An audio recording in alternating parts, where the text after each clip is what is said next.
रुकावटें तो आती हैं सफलता के मार्ग में, ये कौन नहीं जानता, फिर भी मंजिल को वही पाएगा जो कभी हार नहीं मानता।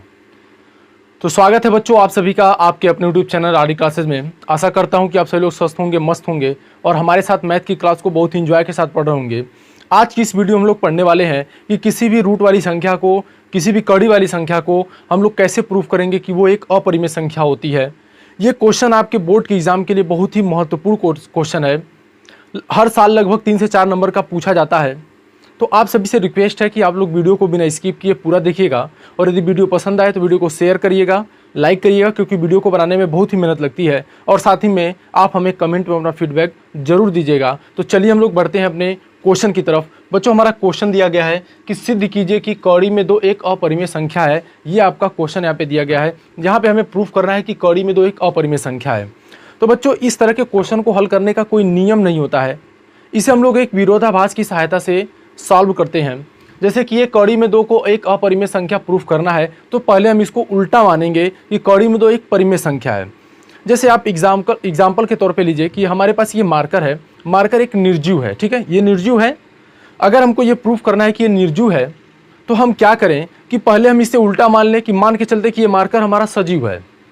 अब इसके बाद हम क्या करेंगे कि जितने भी सजीव प्राणी हैं उनके जो भी विशेषताएं हैं, जो भी गुण हैं, उनसे इसका कंपेयर करेंगे, उससे इसकी तुलना करेंगे। यदि वो इससे मेल खाता है तब तो ठीक है, यदि इससे मेल नहीं खाता है तो इसे हम मानेंगे कि जो हमने माना है वो गलत है, इसका मतलब है कि ये क्या है, निर्जीव है। तो ठीक इसी तरह से जो कड़ी की संख्याएं होती हैं, जब हमको उन्हें अपरिमेय प्रूफ करना होता है तो हम पहले ये मान के चलते हैं कि ये एक परिमेय संख्याएँ हैं।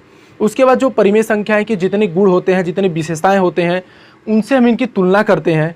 उसके बाद हम चेक करते हैं कि क्या वो उनसे मैच खा रहे हैं कि नहीं मैच खा रहे हैं। यदि उनसे मैच खाते हैं तो फिर ठीक है, वो परिमेय है। यदि नहीं मैच खाएगा तो वो अपरिमेय है। तो चलिए हम लोग इसको हल करते हैं कि कैसे हल करेंगे। तो सबसे पहले यहाँ पे हम क्या लिखेंगे कि माना कड़ी में 2 परिमेय संख्या है। तो कड़ी में 2 परिमेय संख्या है, ये हमने मान लिया। तो बच्चों जो परिमेय संख्या होती हैं वो हमेशा P/Q के रूप की होती हैं, ठीक है। जो परिमेय संख्या होती है वो हमेशा P/Q के रूप की होती है। तो कड़ी में 2 बराबर हम लिख सकते हैं क्या, P/Q। P और Q के बारे में थोड़ा एक चीज हम यहाँ पे लिख लेंगे, और वो क्या होगा, जहां P तथा Q सह अभाज्य पूर्णांक हैं, सह अभाज्य पूर्णांक हैं, ठीक। यहाँ पे आपके सामने एक नया वर्ड आ गया, सह अभाज्य। ये सह अभाज्य क्या होता है, यहाँ पे आप थोड़ा समझ लीजिए। सह अभाज्य उन संख्याओं को कहते हैं, जैसे 2 संख्याएं, ठीक है ना, जोड़ा एक तरह से युग्म में। तो ऐसी 2 संख्याएं जिनका उभयनिष्ठ गुणनखंड 1 होता है उसे हम लोग सह अभाज्य संख्या कहते हैं। जैसे हमने एग्जाम्पल के तौर पे ले लिया है 3 और 5, ठीक है, 3/5 इसे ऐसे लिख सकते हैं। हमने ले लिया है 9/10। यहाँ पे जो दोनों आपकी संख्याएं ली गई हैं, ऐसी कोई संख्या नहीं है जिसके पहाड़ा में 3 भी आ जाता हो और 5 भी आ जाता हो, सिवाय 1 के। 1 के पहाड़ा में 3 और 5 दोनों आएंगे, बाकी ऐसी कोई भी संख्या नहीं है जिसके पहाड़ा में 3 भी आए और 5 भी आए। तो इसे हम लोग सह अभाज्य कहेंगे।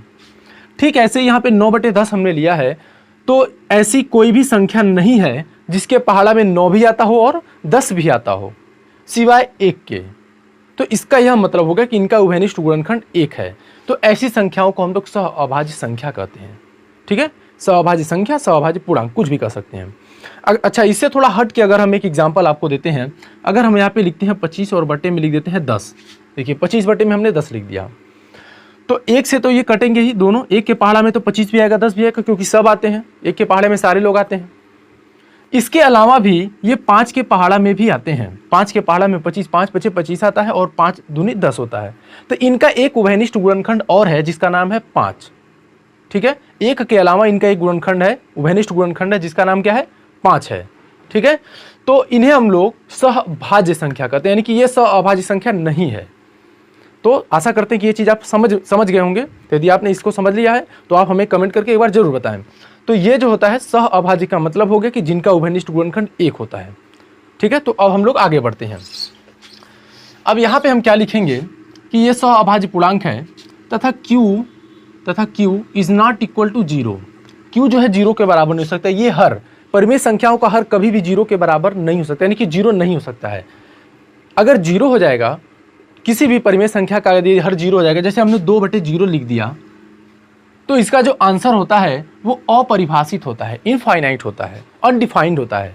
इसलिए किसी भी परिमेय संख्या का हर 0 नहीं हो सकता है। ये इतना चीज़ आपको इस तरह के जितने क्वेश्चन रहेंगे सब में लिख देना है, ये हमेशा लिखना है, ठीक है। अब हम लोग आगे बढ़ते हैं। अब इसके बाद हम क्या करेंगे कि दोनों पक्षों का वर्ग कर देंगे। दोनों पक्षों का वर्ग करने पर, तो जब हम दोनों पक्षों का वर्ग करेंगे तो ये क्या हो जाएगा, कौड़ी में 2 का वर्ग होगा और ये p/q का वर्ग होगा, ठीक है। अब ये देखिए कौड़ी में 2 का वर्ग जब करेंगे तो कौड़ी ये 2 से कैंसिल हो जाएगी, यानी कि कौड़ी हट जाएगा और यहाँ पे 2 बचेगा और इधर स्क्वायर हो जाएगा p² और बटे में q², ठीक है। इसे हम लोग ऐसे लिख सकते हैं, इसको यहाँ पे बटे में ला देंगे, हम लोग ऐसे लिख सकते हैं p²/2, ये बटे में आ जाएगा और q² 2 की जगह पे चल जाएगा बराबर में q², p²/2 बराबर q²। इसे बना लेंगे आप समीकरण नंबर 1, ठीक है। अब देखिए यहाँ से एक चीज़ थोड़ा आपको कन्फर्म हो रही है कि अगर जैसे हमने लिखा है 10 और बटे में लिखा है 5, इसको हम लिख सकते हैं बराबर में 2, क्योंकि 5 के पहाड़ा जब हम 2 बार पढ़ेंगे तो वो 10 आएगा, तो 5 दूनी 10 होगा, उसी को हमने बराबर में लिखा है।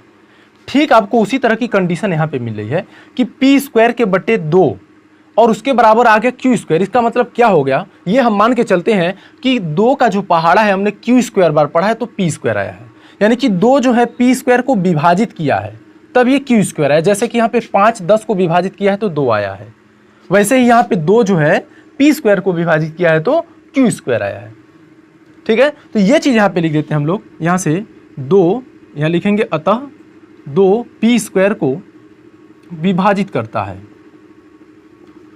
2 p² को विभाजित करता है।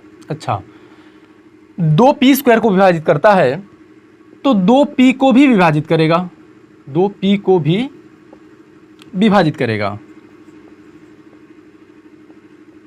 कैसे करेगा देखिए,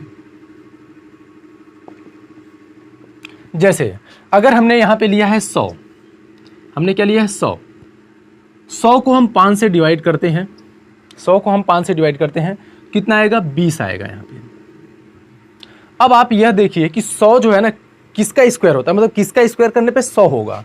तो बच्चों 10 का जब हम स्क्वायर करेंगे तो 100 होता है, 10 का स्क्वायर 100 होता है।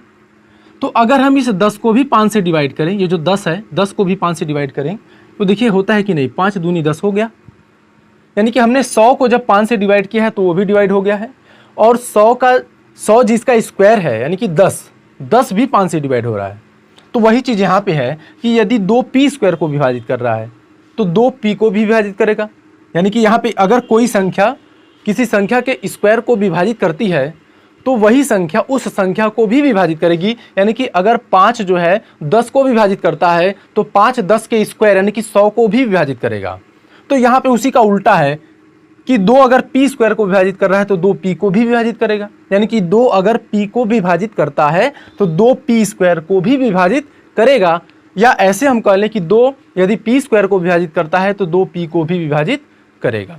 बस अंतर क्या है कि यहाँ पे हमने 2 का यह मान के चलिए कि 2 का पहाड़ा q² बार पढ़ा तो p² आ गया, लेकिन अब 2 का पहाड़ा हमको अब q² बार नहीं पढ़ना है। जैसे यहाँ पे देखिए जब हमने 100 को 5 से भाग दिया है तो यहाँ पे 5 का पहाड़ा 20 बार पढ़ा गया है तो 100 आया है, लेकिन अब हमने 5 को जब 10 को जब हमने 5 से भाग दिया है, 10 को जब दिया है 5 से भाग, तो 5 का पहाड़ा हमको कितने बार पढ़ना पड़ा है, सिर्फ 2 बार, यानी यहाँ पे 20 बार पढ़ना था और यहाँ पे क्या पढ़ना था 2 बार। तो यहाँ पे हम मान के चलते हैं कि p बराबर है 2c, मानी कि हम मान के चलते हैं c बार इसको पढ़ा है तो p बराबर लिख सकते हैं हम लोग 2c, ठीक है। अब इसके बाद हम क्या करेंगे कि ये जो p बराबर 2c है इसे हम लोग समीकरण नंबर 1 में रख देते हैं। यहाँ पे आप समीकरण नंबर 1 में इसको रख सकते हैं, p बराबर 2c समीकरण 1 में रखने पर, ठीक है। तो ये हमारा समीकरण 1 है और यहाँ पे हम 2c लिखेंगे तो ये 2c का स्क्वायर हो जाएगा, ये हो जाएगा 2c का स्क्वायर और बटे में 2 और बराबर में क्या हो जाएगा क्यू स्क्वायर हो जाएगा। जब इसका हम स्क्वायर करेंगे तो ये 4c² हो जाएगा और बटे में 2, और इसके बराबर क्या हो जाएगा, क्यू स्क्वायर। ये यहाँ से 2 से 2 कट गया, 2 दूनी 4 हो जाएगा, 2c² बराबर क्या हो जाएगा, क्यू स्क्वायर। फिर इसे हम क्या लिख सकते हैं, इसको बटे में ले जा सकते हैं, तो क्यू स्क्वायर बटे 2 बराबर हम लिखेंगे सी स्क्वायर। देखिए सेम इसी तरह का रूप यहाँ भी हमको प्राप्त हो गया। इसका मतलब क्या हो गया कि 2 जो है ना इस क्यू स्क्वायर को विभाजित कर रहा है, तो सी स्क्वायर आ रहा है। तो यहाँ पे हम लिखेंगे अतः 2 क्यू स्क्वायर को विभाजित करता है तो 2 क्यू को भी विभाजित करेगा।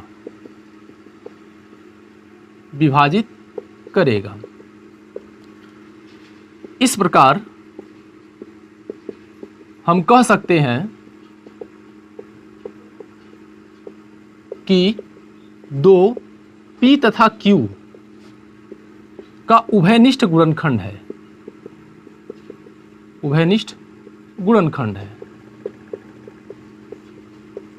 ठीक है। यहां से आपका जो क्वेश्चन है वो हल हो गया। देखिए यहां पे 2 जो है P को विभाजित कर रहा है, देखिए यहां से 2 P को भी विभाजित किया है, और ये देखिए 2 Q को भी विभाजित किया है। तो यहां से हम क्या कर सकते हैं, इस प्रकार हम कह सकते हैं कि 2 P तथा Q दोनों का उभयनिष्ठ गुणनखंड है, क्योंकि वो 2 P को भी विभाजित करेगा और 2 Q को भी विभाजित करेगा। अब हमने क्या माना था, यहाँ पे देखिए हमने यह माना था कि जहां P तथा Q सह अभाज्य पूर्णांक हैं, और सह अभाज्य पूर्णांक के बारे में मैंने आपको बताया है अभी कि वे पूर्णांक जिनका उभयनिष्ठ गुणनखंड 1 होता है उसे हम लोग सह अभाज्य कहते हैं। लेकिन यहाँ पे हम P और Q के बारे में क्या पाते हैं कि इनका एक उभयनिष्ठ गुणनखंड 2 है, यानी कि ये दोनों सह अभाज्य नहीं है, और हमने सह अभाज्य मान करके इसको सॉल्व किया है। तो हमने जो माना था उसे जस्ट उल्टा यहाँ पे आ गया, और इसीलिए हम कहेंगे कथन में विरोधाभास है, अतः कथन में विरोधाभास है, कौड़ी में 2 अपरिमेय संख्या है, कौड़ी में 2 अपरिमेय संख्या है, ठीक है। तो आप लोग इसका एक बार स्क्रीनशॉट ले लीजिए, और आशा करते हैं कि ये क्वेश्चन आपको अच्छे से समझ में आ गया होगा। यदि आपको वीडियो पसंद आई हो तो वीडियो को ज़्यादा से ज़्यादा लाइक और शेयर करिएगा, और साथ ही में यदि हमारे चैनल पर नए हैं तो चैनल को सब्सक्राइब करके बेल आइकन जरूर दबा लीजिएगा, जिससे हमारी जो भी नई वीडियो हो उसका नोटिफिकेशन आपको आसानी से पहुंच सके। वीडियो को देखने के लिए आप सभी को बहुत बहुत धन्यवाद।